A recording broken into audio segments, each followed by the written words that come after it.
लेकिन का जरूरत पड़ गई भैया कि रौरा हिट टाइप के गाना देले बनी। अभी हम ना बोले तो हमरा बुझात नहीं कि तू हमरा के इंटरव्यू लेकर भोजपुरी इंडस्ट्री में अगर गाना ना बाजी चाहे गाना ना चली तो इहे सब गावल जाई ढोड़ी पर खतरा। कौन रौरा लगे सिक्स सेंस बा, कौन मतलब राइटर के लगे एथी बाकी जान गइल कि ढोड़ी पे मेरा खतरा गाना देख पीके आयरन उनकर नाम हटा के पूरा उनकर नाम घोड़ा बबरा दिल्ली कमात हमर भातरा बा देवरा तो भइल छहातारा बा तो भौजी रे ढोढ़िए पे खतरा बा एक मंगल ग्रह से लोग आके लेकिन पूरा भोजपुरी इंडस्ट्री के ढोड़ी के ठिका लेले बड़न राइटर दुनिया की पापा दे तारे गाड़ी अब बात ना करब लव के चौकर छोड़ब मुलाकात ना करब तो लगी कहतिया काहे ठोकतार करे जवा में किलावा अरे हाथ गोड़े भोले तुरी दई अरबू तुरा जनी नाजुक दिलावा। मतलब आप ऑन कैमरा कह रहे हैं कि हम कुछ भी आ सकता है मतलब कुछ। और भैया हमारा साथे मेरा मौजूद बनी भोजपुरी के सबसे बड़का मतलब सुपरस्टार कलाकार दीपक दिलदार जी। तो यहाँ के मतलब यहाँ से कुछ बात कर जाए, यहाँ के एगो गाना आइल बा वही गाना के लेके बा भैया रौरा एकदम हिट गाना देनी ठीक बा। हिट गाना एकदम मतलब रौरा विवाद से हटके आ सबसे हटके मतलब अच्छा गाना देनी, लेकिन का जरूरत पड़ गई भैया कि रौरा हिट टाइप के गाना देले बनी ढोड़ी पर खतरा बा। भैया इतना हमरा के बता दी कि रौरा के कौन मतलब एथी हो गई बा कि रौरा ई गाना गइले बनी।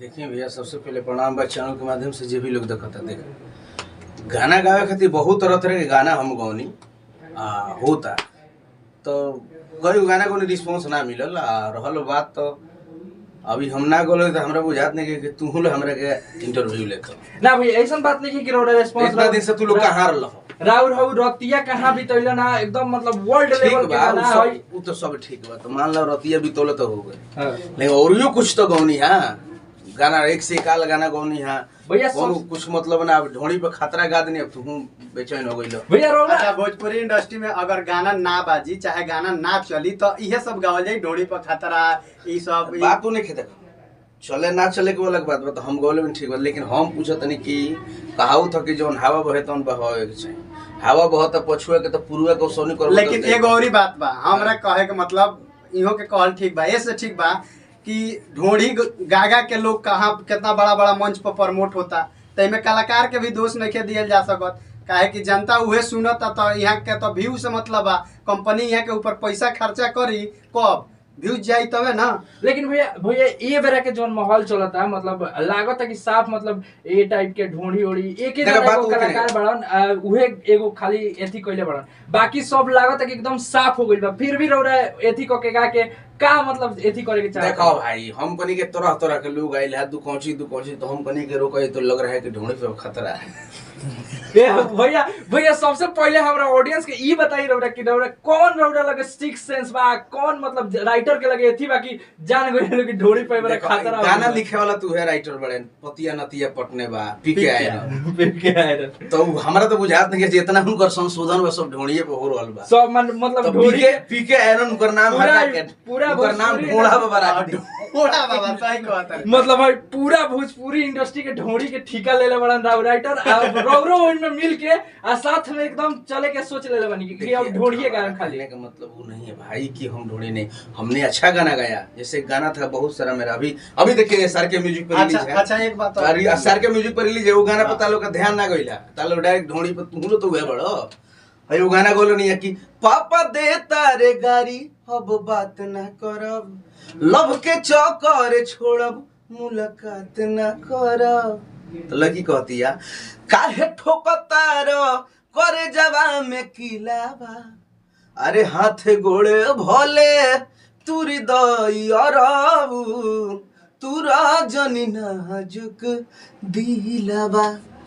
भैया हम अब ये पूछे के चाहतनी कि जब ढोड़ी गौले बनी ढोड़ी पर खतरा बा अब यहाँ के ट्रैक जब चेंज कैले बनी तो हमनी के का दर्शक से ही कहल माने सकत है कि अब दीपक दिलदार जी के खाली यही माध्यम से गाना मिली यही टाइप के गाना मिली। अब ये अरे भाई का है कभी भी कुछ हो सकता है कभी भी कुछ आएगा रिस्पांस नहीं आएगा मतलब एक नहीं, टाइप कुछ से भी अब भोजपुरी- गाएगा। एक टाइप से भोजपुरी जब हाँ, निकल रहा मुझे है नहीं एकदम पता है, मैं पूरा देखिए, एथी कर रहा है, देखिए, मतलब क्या है? आप ऑन कैमरा कह रहे हैं कि हम अब कुछ भी कुछ भी गाएगा। आ सकता है। मतलब कुछ जो कुछ भी मूड मान लिया मैं अच्छा चीज गा लिया, सबको अठजाम गा लिया, पूर्व भी गा लिया, भजन गा लिया, कोई नहीं, तब जो मुझे मूड में आएगा वही गाऊंगा यार, क्या करिए। मैंने अब देख लीजिएगा दीपक दिलदार हाँ, बिल्कुल, लाइव बिल्कुल। ऑन कैमरा कह रहे हैं कि अब कुछ भी गाएंगे एकदम, मतलब पूरा हाँ। एथी होगा। मूड मेरा सुनक गया है।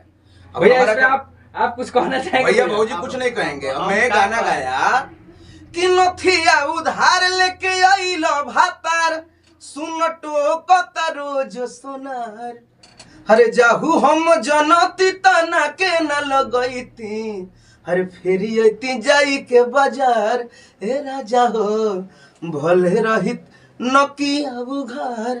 लेकिन अभी गाना तालो सुन लो। लेकिन भैया हाँ लेकिन ना, भैया गाना नहीं इहो सुना इहो भैया। इहो बात इहो के कहल सही बात ठीक बा, जा कहां से कि जनता लोग जब उहे चाहता तो उहे होकबे करी। अब ढूंढी सुन बलो, चोली सुन बलो, लहंगा सुन बलो, तो उहे होकबे करी। आखिर व्यूज आ जात कहां मान से के बा? देखिए कि आप अच्छे, मैं ही नहीं बोल रहा हूँ, जिस दिन ये लोग अच्छा गाना का सपोर्ट करेंगे, अच्छा कलाकार बजेगा, अच्छे गाने के सपोर्ट होंगे। अब नहीं, हमारा आज कहने का तक- मतलब एक एक मंगल ग्रह से लोग आके नहीं, लेकिन आज तक दीपक दिलदार जी के जितना गाना बाजल बा साफ सुथरा ही बाजल सब बा, साफ सुथरा लेकिन बाजल। ओकरा बाद भी यहाँ के ट्रैक चेंज कैले बानी। तो क्या करूं मैं, क्या करूं? अच्छा दादी, भैया हम- चली चली बाकी एथी हो गइल, जब सब के सुने के चाहते बा तो ये खाली गाना हो जा।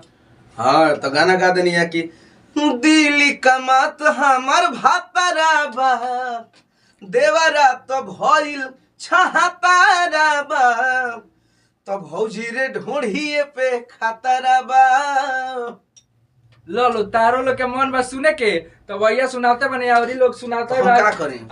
मतलब अब हमनी के ई क्या गाना कर ई सकते गाना हैं? भैया वेब म्यूजिक से लॉन्च बा। हाँ वेब बिल्कुल, म्यूजिक देखिए से लॉन्च बा। अभी देखिए इसका थंबल भी दिख रहा है। वेब म्यूजिक से लॉन्च बा, तर अरे, सब अगर ना देख लो अरे, की अरे तो वीडियो जाके अरे भैया के अरे, वीडियो वीडियो वीडियो दिखाने इधर के चलत है जरूरत ठीक बा। बा। जाके रहुआ सब वेब म्यूजिक पर वीडियो देखी, देख हम के का करें? अपन आशीर्वाद प्यार दिए और अच्छा गाना भी हो भाई। भैया सुन बात भैया हाँ। एगो एगो हमार फरमाइश बावे ठीक बा। हमार मतलब दिली एथी बा कि जब रौरा से हम मतलब खाली हो लाइव हम गाना सुने के चाहत नहीं हो, रतिया कहां बितवला ना ओई के लाइव मतलब इंगा कहाँ बितवला ना तू रतिया, कहाँ बितवला ना कि मोतिया मरल से कौन सतिया, रतिया कहाँ बितवला ना बता दो सिलवा रहे कि फूल मोतिया, रतिया कहाँ बितवला ना रात भर पियल बानी पानी फ्रिज के, अपने से ठंडा कोइले बानी अपना चीज के, अरे कहाँ बितवला ना बलमुआ, कहाँ बितवला ना तो मन करे गाड़ी दी नतिया, रतिया कहाँ बितवला ना।